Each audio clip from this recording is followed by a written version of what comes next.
ನೋಡಿ, ಯಾರ್ಯಾರು ಕನ್ಯಾ ರಾಶಿಯಲ್ಲಿ ಹುಟ್ಟಿರ್ತೀರಿ, ಉತ್ತರ ಫಲ್ಗುಣಿ ನಕ್ಷತ್ರ, ಉತ್ತರ, ಹಸ್ತ, ಚಿತ್ರಾರ್ಧಂ ಕನ್ಯಾ, ಉತ್ತರ ನಕ್ಷತ್ರದ 2, 3 ಮತ್ತು 4ನೇ ಪಾದದಲ್ಲಿ ಹುಟ್ಟಿರ್ತಕ್ಕಂಥವರು, ಹಸ್ತ ನಕ್ಷತ್ರದ 4 ಪಾದದಲ್ಲಿ ಹುಟ್ಟಿರ್ತಕ್ಕಂಥವರು, ಇನ್ನು ಚಿತ್ತಾ ನಕ್ಷತ್ರದ 1 ಮತ್ತು 2ನೇ ಪಾದದಲ್ಲಿ ಹುಟ್ಟಿರ್ತಕ್ಕಂಥವರ ರಾಶಿಯೇ ಕನ್ಯಾ ರಾಶಿಯಾಗಿರುತ್ತೆ. ಇನ್ನು ಟಕಾರ, ಪಕಾರ ಮತ್ತು ಶಕಾರದಿಂದ ಹೆಸರು ಬರ್ತಕ್ಕಂಥವರು, ಮೊದಲಾಕ್ಷರ ಬರ್ತಕ್ಕಂತಹ ಹೆಸರಿನವರೆಲ್ಲರೂ ಕೂಡ ನಾಮಾಕ್ಷರವಾಗಿ ನೀವು ಈ ಒಂದು ರಾಶಿಯನ್ನು ಫಾಲೋ ಮಾಡಬಹುದು. ನಾಮ ನಕ್ಷತ್ರವಾಗಿ ಈ ಒಂದು ರಾಶಿಯನ್ನು ಫಾಲೋ ಮಾಡಿ, ಕನ್ಯಾ ರಾಶಿಯನ್ನೇ ಫಾಲೋ ಮಾಡಿ ಅಂತ ಹೇಳ್ತಾ, ಕನ್ಯಾ ರಾಶಿಯಲ್ಲಿ ಜನನವಾಗಿರ್ತಕ್ಕಂಥವರಿಗೆ ಸಪ್ತಮ ಸ್ಥಾನದಲ್ಲಿ ಸಂಪೂರ್ಣವಾಗಿ ಈ ಒಂದು ಸಂವತ್ಸರ ಶನಿ ಪರಮಾತ್ಮನಿರ್ತಾನೆ.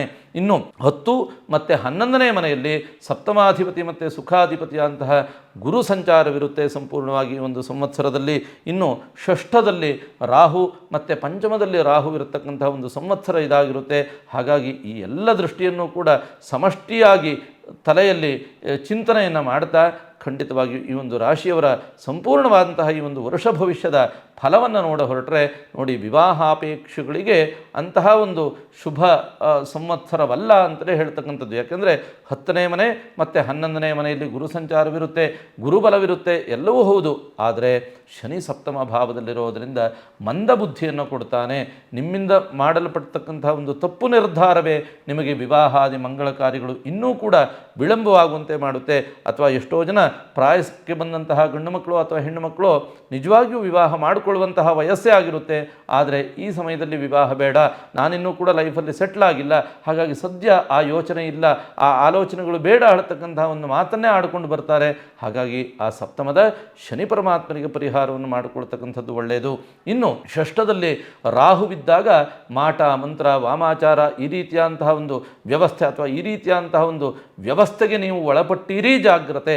ಯಾರಿಂದಲೋ ಈ ರೀತಿಯಾದಂತಹ ಕೆಡುಕು ನಿಮ್ಮ ಫ್ಯಾಮಿಲಿಯ ಮೇಲೋ ಅಥವಾ ನಿಮಗೆ ವೈಯಕ್ತಿಕವಾಗಿಯೋ ಮಾಡಬಹುದು, ಅಥವಾ ಆ ರೀತಿಯಾದಂಥ ಒಂದು ಸಮಸ್ಯೆಗಳು ನಿಮ್ಮ ಜೀವನದಲ್ಲಿ ಉಲ್ಲುಬಣಗೊಳ್ಳಬಹುದು, ಅಥವಾ ನೆಗೆಟಿವ್ ಚಿಂತನೆ, ನೆಗೆಟಿವ್ ಆಲೋಚನೆಗಳು ನಿಮ್ಮನ್ನು ಬಾಧಿಸಿಗೆ ಒಳಪಡಿಸಬಹುದು. ಆದರೂ ಕೂಡ ಏಕಾದಶಾದಿ ಭಾವದಲ್ಲಿ ಗುರು ಇರುವಂತಹ ಸಮಯ, ದಶಮ ಸ್ಥಾನದಲ್ಲಿ ಗುರು ಇರುವಂತಹ ಸಮಯ, ಹರ ಮುನಿದರು ಗುರು ಕಾಯುವ ಹೇಳುವಂತಹ ಒಂದು ಉಕ್ತಿ ನಮ್ಮಲ್ಲಿದೆ ಅಲ್ವೇ. ಹಾಗಾಗಿ ಎಲ್ಲ ರೀತಿಯಾದಂತಹ ಗ್ರಹದೋಷಗಳಿದ್ದರೂ ಕೂಡ ಗುರುಬಲ ಈ ಒಂದು ಸಂವತ್ಸರದಲ್ಲಿ ನಿಮ್ಮ ಪಾಲಿಗೆ ಇರತಕ್ಕಂಥದ್ರಿಂದ ಚಿಂತೆ ಪಡ್ತಕ್ಕಂಥದ್ದು ಬೇಡ. ಗುರುವಿನ ಸಂಪೂರ್ಣವಾದಂತಹ ಆಶೀರ್ವಾದದ ಬಲ ನಿಮ್ಮ ಪಾಲಿಗೆ ಇರತಕ್ಕಂಥದ್ರಿಂದ ಮುಟ್ಟಿದ್ದೆಲ್ಲವೂ ಕೂಡ ಸಕ್ಸಸ್ ಆಗುತ್ತೆ ಹೇಳ್ತಕ್ಕಂತಹ ಎದೆಗಾರಿಕೆಯಿಂದಲೇ ಮುಂದುವರಿಯಿರಿ. ಇಲ್ಲಿಯವರೆಗೆ ನೀವು ಜೀವನದಲ್ಲಿ ಎಂತಹ ಒಂದು ಸಕ್ಸಸ್ಸನ್ನು ಕಂಡಿದ್ದೀರೋ ಅಂತಹ ಒಂದು ಸಕ್ಸಸ್ಸನ್ನೇ ಈ ಒಂದು ಸಂವತ್ಸರದಲ್ಲಿಯೂ ಕೂಡ ನೀವು ಕಾಣಬಹುದಾಗಿರುತ್ತೆ. ಇನ್ನು ಉದ್ಯೋಗ, ವ್ಯವಹಾರ, ವ್ಯಾಪಾರ ಇತ್ಯಾದಿ ವಿಷಯದಲ್ಲಿ ಸ್ವಲ್ಪ ಮಟ್ಟಿಗೆ ಗುರು ಹಿರಿಯರ ಮಾರ್ಗದರ್ಶನವನ್ನು ಪಡೆದು ಮುಂದುವರಿಯುವಂಥದ್ದು ಉತ್ತಮ. ಅಥವಾ 10 ಬಾರಿ ಯೋಚಿಸಿ ಆಲೋಚಿಸಿ ಕಾರ್ಯರೂಪಕ್ಕೆ ಬರುವಂಥದ್ದು ಉತ್ತಮ ಹೇಳ್ತಕ್ಕಂಥ ಒಂದು ಕಿವಿ ಮಾತು. ಇನ್ನು ವಕೀಲಿ ವೃತ್ತಿಯವರಿಗೆ ಅಥವಾ ಕಾನೂನಾತ್ಮಕವಾದಂಥ ಒಂದು ಸಲಹೆಯನ್ನು ಕೊಡ್ತಕ್ಕಂಥ ಅಂತಹ ಒಂದು ವೃತ್ತಿಯವರಿಗೆ ಅತ್ಯಂತ ಶುಭ ಫಲವನ್ನು ಈ ಒಂದು ಸಂವತ್ಸರದಲ್ಲಿ ಚಿಂತನೆಯನ್ನು ಮಾಡಬಹುದು. ಯಾಕೆಂದರೆ ಅಂತಹ ದಂಡನಾಯಕನಾದಂತಹ ಶನಿ ಪರಮಾತ್ಮನೇ ಸಪ್ತಮ ಭಾವದಲ್ಲಿ ನಿಂತಿರ್ತಾನೆ. ಹಾಗಾಗಿ ನಿಮ್ಮಿಂದ ಒಂದು ಸಮಾಜಕ್ಕೂ ಕೂಡ ಒಳಿತನ್ನು ಮಾಡತಕ್ಕಂಥ ಒಂದು ಮನಸ್ಥಿತಿಗಳು ಹೆಚ್ಚಾಗಿರುತ್ತೆ. ಇನ್ನು ಪೊಲೀಸ್ ಅಧಿಕಾರಿಗಳು ಅಥವಾ ಮಿಲಿಟರಿಯಲ್ಲಿ ಕೆಲಸವನ್ನು ಮಾಡ್ತಕ್ಕಂಥವರು ಅಥವಾ ಖಾಕಿಯನ್ನು ಹಾಕ್ತಕ್ಕಂಥವರು ಇವರೆಲ್ಲರೂ ಕೂಡ ಸ್ವಲ್ಪ ಮಟ್ಟಿಗೆ ಈ ಒಂದು ಸಂವತ್ಸರದಲ್ಲಿ ಶುಭ ಫಲಗಳನ್ನು ನಿರೀಕ್ಷಿಸಬಹುದಾಗಿರುತ್ತೆ.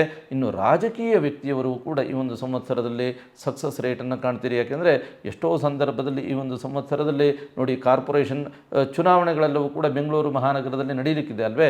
ಅಂತಹ ಒಂದು ವ್ಯವಸ್ಥೆಯಲ್ಲಿ ಮುಂದುವರಿಯತಕ್ಕಂಥ ಒಂದು ರಾಜಕೀಯ ವ್ಯಕ್ತಿಗಳು ಕೂಡ ಈ ಒಂದು ಸಂವತ್ಸರದಲ್ಲಿ ಶುಭ ಫಲಗಳನ್ನೇ ನೀವು ನಿರೀಕ್ಷಿಸಬಹುದಾಗಿರುತ್ತೆ. ಯಾಕೆಂದರೆ ಜನ್ಮತಃ ಜಾತಕದ ಪ್ರಕಾರವಾಗಿ ಸುಖಾಧಿಪತಿ ಮತ್ತು ಸಪ್ತಮಾಧಿಪತಿಯಾಗಿರ್ತಕ್ಕಂಥ ಗುರುವು ಕರ್ಮ ಮತ್ತು ಲಾಭಸ್ಥಾನದಲ್ಲಿ ಸ್ಥಿತನಾಗಿ ಸಂಚಾರ ಮಾಡ್ತಾ ಇರ್ತಾನೆ.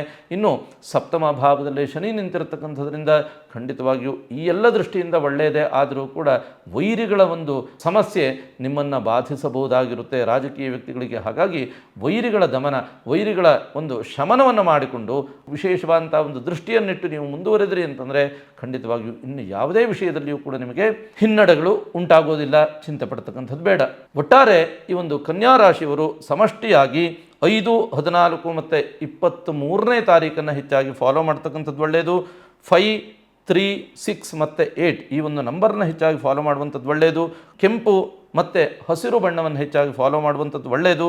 ಇನ್ನು ಮಾಣಿಕ್ಯ, ಪಚ್ಚೆ ಮತ್ತು ವಜ್ರದ ಒಂದು ರತ್ನವನ್ನು ಶರೀರದಲ್ಲಿ ಧಾರಣೆಯನ್ನು ಮಾಡಿದರೂ ತುಂಬಾ ಉತ್ತಮ. ಇನ್ನು ಬುಧವಾರ, ಶುಕ್ರವಾರ ಮತ್ತು ಭಾನುವಾರದಂದು ಶುಭ ಕಾರ್ಯವನ್ನು ಕೈಗೊಳ್ಳಿ, ಖಂಡಿತವಾಗಿ ನಿಮ್ಮ ಪಾಲಿಗೆ ಸಕ್ಸಸ್ ರೇಟ್ ಇದೆ, ಚಿಂತೆ ಪಡ್ತಕ್ಕಂಥದ್ದು ಬೇಡ. ಇನ್ನು ದೋಷಗಳ ಪರಿಹಾರಾರ್ಥವಾಗಿ ಪುರಾಣ ಪ್ರಸಿದ್ಧ, ಇತಿಹಾಸ ಪ್ರಸಿದ್ಧವಾದಂತಹ ಯಾವುದಾದ್ರೂ ಒಂದು ಗುರುಕ್ಷೇತ್ರ ದರ್ಶನವನ್ನು ಮಾಡಿ, ಗುರುದರ್ಶನವನ್ನು ಮಾಡಿ, ಗುರುಪಾದುಕಾ ಪೂಜೆಯನ್ನು ಮಾಡಿ, ಗುರುವಿನಿಂದ ಫಲಮಂತ್ರಾಕ್ಷತೆಯನ್ನು ಸ್ವೀಕಾರವನ್ನು ಮಾಡಿ, ಗುರುವಿನ ಅನುಗ್ರಹಕ್ಕೆ ನೀವು ಭಾಜನರಾದ್ರಿ ಅಂತಂದರೆ ಖಂಡಿತವಾಗಿಯೂ ನಿಮ್ಮ ಲೈಫಲ್ಲಿ ಸಕ್ಸಸ್ ರೇಟ್ 100ಕ್ಕೆ 100 ಭಾಗ ಇರುತ್ತೆ. ಓಂ ಗುಂ ಗುರುಭ್ಯೋ ನಮಃ ಈ ಒಂದು ಮಂತ್ರವನ್ನು ಪ್ರತಿನಿತ್ಯ ಪಠನೆಯನ್ನು ಮಾಡ್ತಕ್ಕಂಥದ್ದು.